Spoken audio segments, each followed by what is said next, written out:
-1665 কোণটি কোন চতুর্ভাগে অবস্থান করে? আমরা জানি চতুর্ভাগ কিন্তু এইরকম হয়, এইটা কিন্তু প্রথম, এটা কিন্তু দ্বিতীয় চতুর্ভাগ, এটা তৃতীয় এবং এটা চতুর্থ চতুর্ভাগ, ঠিক আছে। 90°, 90°, এখানেও 90°, এখানে কিন্তু 90°, মোট কিন্তু 360°। মাইনাস, যেহেতু এখানে মানটা কিন্তু ঋণাত্মক হওয়ার কারণে, আচ্ছা যদি এখানে 1665° হতো তাহলে কিন্তু আমরা গণনাটা শুরু করতাম মূলত আমরা এই দিক থেকে, অর্থাৎ এই দিক থেকে আমরা এই দিকে যাইতাম, ঠিক আছে।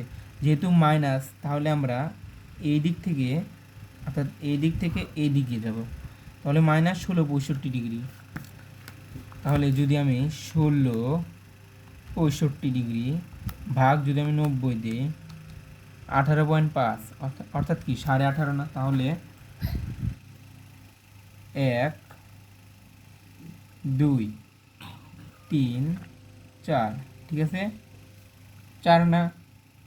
আবার যদি এখান থেকে ঘুরি তাহলে এখানে মূলত 4ই হবে, তার মানে 8। আবার যদি ঘুরি 4 তাহলে এখানেই হবে, তার মানে কি 8 আর 4 12 না।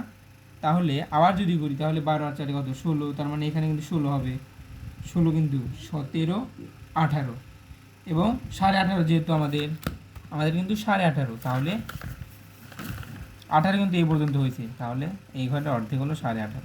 তাহলে কোন চতুর্ভাগ? দ্বিতীয় চতুর্ভাগ, অর্থাৎ -1665° কোণটি দ্বিতীয় চতুর্ভাগে কিন্তু অবস্থান করে।